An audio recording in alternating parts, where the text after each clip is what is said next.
For today's vlog, samahan niyo po kung linisin ang aking mga halaman na singkapal na ng libag ko yung alikabok niya.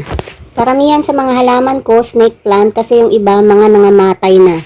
Nagpanggap kasi ako na meron akong green thumb. Pero ang totoo, pagka green-minded lang ang kaya ng pagkatao ko.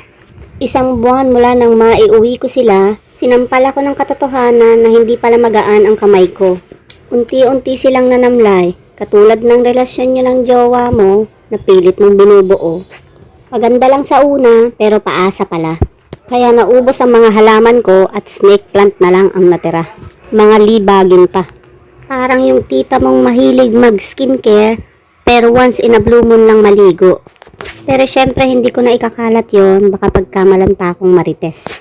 Shoutout nga pala dun sa bagong jowa ng pinsan ko. Huwag mo na akong kindatan, 3 na anak ko. Pero may kaibigan akong Becky